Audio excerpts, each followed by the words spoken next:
अगर नाम चल रहा है तो कोई ऐसा ज्ञान नहीं है जो आपके हृदय में प्रकाशित न हो जाए, पर इस पर विश्वास नहीं होता। व्याकरण पढ़ करके बहुत अच्छे संस्कृत के लक्ष्यदार भाषण दिए जा सकते हैं, लेकिन सत्य सच्चिदानंद से चित्त जोड़ने पर बात बनेगी। और आगे जब बढ़ेंगे तो अंतःकरण धर्म से त्याग वृत्ति होकर जब स्वरूप की तरफ, कोई पढ़ाई लिखाई की वहां गुंजाइश ही नहीं है। प्राय भटकना मिटता नहीं है। बड़ा अच्छा लगता है जब अपने आगे लिखे व्याकरणाचार्य या शास्त्री या मध्यमा जब आगे लिखे तो बहुत अच्छा लगता है। जब आगे लिखने के लिए कुछ है ही नहीं है तो फिर एक ही अच्छा लगता है, प्रियालाल के सिवा कोई नहीं। और ये बात समझ में आ गई तो सब आचार्यों का, सब महापुरुषों का मत आपको प्राप्त हो गया है। ये बात समझना कठिन होता है।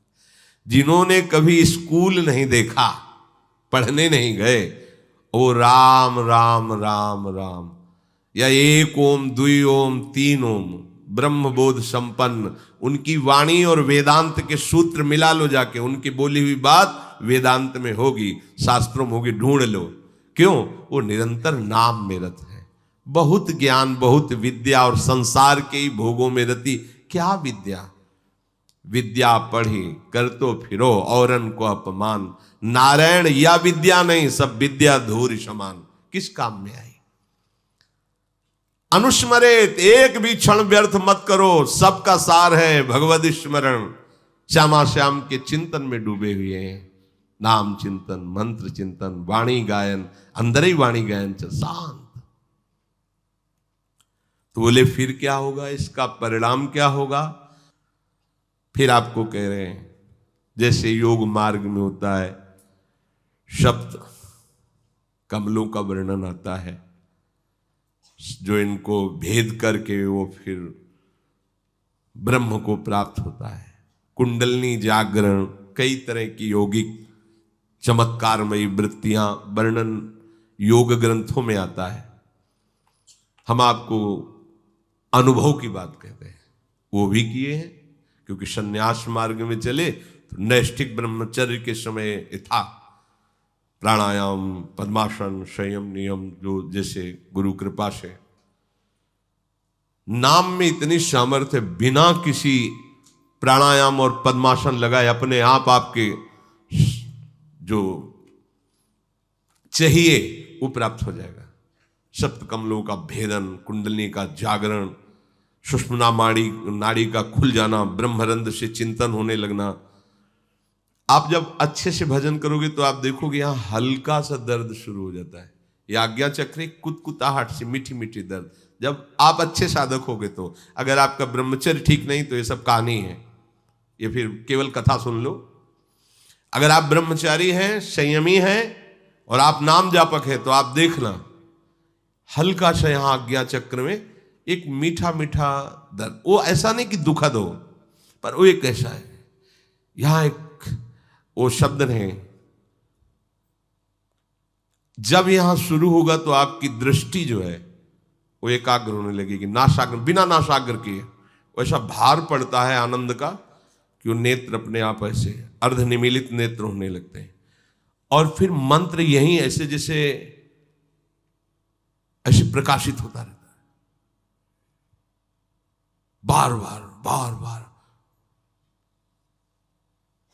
उसके आनंद का वाणी की सामर्थ्य नहीं, कोई यौगिक क्रिया नहीं, कोई पद्मासन नहीं, पैर फैला बैठे, सोफा में बैठे, कैसे नाम चल रहा ना, इतनी हीट पैदा हो रही, ऊर्जा शक्ति आध्यात्मिक, आज्ञा चक्र खुल रहा है अपने आप।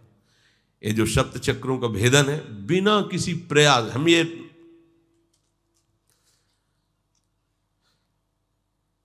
पूरे शरीर में कंप शुरू हो जाएगा। अगर आपको एकाग्रता पूर्वक नाम जप करें तो संभाल नहीं पाएंगे, मतलब एक एक नस नाड़ी कांपने लगी, जागृत हो रही कुंडली। नाटक करने की जरूरत नहीं, इसमें नाटक नहीं होता। जैसे आए थे कि भाई कुंडली जागृत हो, जैसे किसी को भूतावेश नहीं होता हो, ऐसे ये सब बहुत गंभीर मुद्रा होती है और संभाल रहा है बस शांत एकदम भगवदाकार जागृत हो रही। कुंडलनी जागृत करने में यौगिक क्रिया में धोखा हो सकता है। अगर कुंडलनी का मुंह जरा सा नीचे को गया, मान व्यभिचारी हो जाएगा, भ्रष्ट हो जाएगा। नाम जप की अगर वाला शब्द नहीं है, सीधे जागृत होती है। कौन सी सिद्धि है, कौन सा ऐसा परम लाभ जो नाम जप से नहीं प्राप्त? अच्छा, कुंडलनी जागरण का फल क्या होगा? भगवत प्राप्ति अगर ना हो तो किस काम का रहेगा? नाम सीधे फल की प्राप्ति कराता है। इसमें जो वर्णन इसलिए इसका किया कि ये अलग से तुम्हें नहीं करना कि आसन में बैठ कर नासाग्र दृष्टि करके भ्रू मध्य का, ये अपने आप होता है, अपने आप होता है। कई बार ऐसे ऐसे करके दबाने का होता है कि यहां दबाओ ऐसे। बहुत समय तक हमने गुरुदेव भगवान के पास सर दर्द की बाम देखी है, ऐसे रखी शाम के ऐसे ऐसे चिंतन से नस इतना मजबूत थोड़ी नस नाड़ियां, निरंतर चिंतन के प्रभाव से 1 बजे रात्रि की जगह देखा गुरुदेव भगवान ऐसे बैठे। कब सोते हैं, कब यमुना जी से हमारे तो सुबह देखा थोड़ा लेटे हैं, कभी प्राणायाम ये सब कहीं, वहां प्रश्न ही नहीं। हर समय सब जागृत हो जाएगा, सब जब आग लगेगी तो कुछ नहीं बचेगा, सब भस्म हो जाएगा। ये नामाग्नि ज्यों ही प्रकट होगी, सब काम क्रोध सब भस्म, सब यंत्र खुल जाएंगे, सब सिद्धियां आ जाएंगी। विश्वास करो, अलग अलग से एक एक ठीक करने की जरूरत नहीं, सब जागृत हो जाएंगे। भक्ति युक्त उपासक अंत समय में अचल मन से और योग बल के द्वारा भ्रकुटी के मध्य में प्राणों को अच्छी तरह से प्रविष्ट करके शरीर छोड़ता है तो उससे परम दिव्य पुरुष की ही प्राप्ति होती है। योग बलेन, योग से अगर आपको लगता हो कि अष्टांग योग का भगवान इशारा कर रहे हैं, मान लीजिए आप, लेकिन हमारा इशारा अलग जा रहा है भगवान के ही वचन से। योग भगवान कराते हैं, अष्टांग योग में हम करते हैं, आसन प्राणायाम प्रत्याहार ध्यान धारणा समाधि, और भक्त का योग भगवान कराते हैं। तेषाम शतत युक्ता नाम भजताम प्रीति पूर्वकम ददामि बुद्धि योगम तम, ददामि मैं देता हूं उसे, योग बल मैं प्रदान कर, महायोगी श्री कृष्ण है। बुद्धि योगम तम ये नमाम उपयांति थे, मैं उसे योग, ये है निर्भय योग। सच्ची अगर कभी योग के मार्ग में कदम रखें अष्टांग योग में, तो पहला सूत्र याद कर लीजिए, अगर ब्रह्मचर्य नहीं तो आग से खेलना होगा। पद्मासनों में बैठा प्राणायाम करना और कहीं कुंडलनी आज जागृत की वृत्ति और ब्रह्मचर्य क्षीण, तो आगे चलकर ऐसे भयानक रोगों से ग्रसित हो जाओगे जो आपका जीवन जीना मुश्किल हो जाएगा। ये हम बड़े बड़े योगियों से गंगा किनारे मिले, बहुत ऐसे काहे को झंझट में फंसे, अरे राधा राधा राधा राधा राधा राधा, भाव कुभाव अनख आलसहु, नाम जपत मंगल दिशि दसहु। पर वो अहम को इसमें पुष्टता नहीं मिलती ना, उसमें मिलती है 4 घंटे पद्मासन में बैठता हूं, ये मैंने ये जागृत किया, मैंने वो जागृत किया, तो है सब देह है के अंदर ना, स्वरूपगत थोड़ी बोल रहे हो, तो अहम धर्म से ही तो है ना, अभी बात नहीं बनी। असम प्रज्ञात विचक्षणा समाधि में पहुंचा हुआ ही ये सब त्याग कर, और ये समाधि प्रेम समाधि के आगे लघु है, और प्रेम समाधि के लिए पद्मासन की जरूरत नहीं है, राधा राधा की जरूरत है। राधा राधा राधा।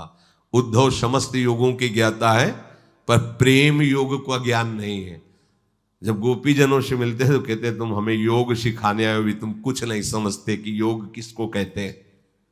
जब गोपी गुरु बोली तो उद्धव शिष्य घुटने टेक दिए कि अभी तुम खुद नहीं समझे कि किसको योग कहते हैं, अभी योग क्या जानते हो, तुम श्री कृष्ण के समीप हो तो तुम अपने को योगी समझते हो। देख यार, रोम रोम में श्री कृष्ण समाया हुआ है, वो दशा देखी कि लोट पड़े चरणों में।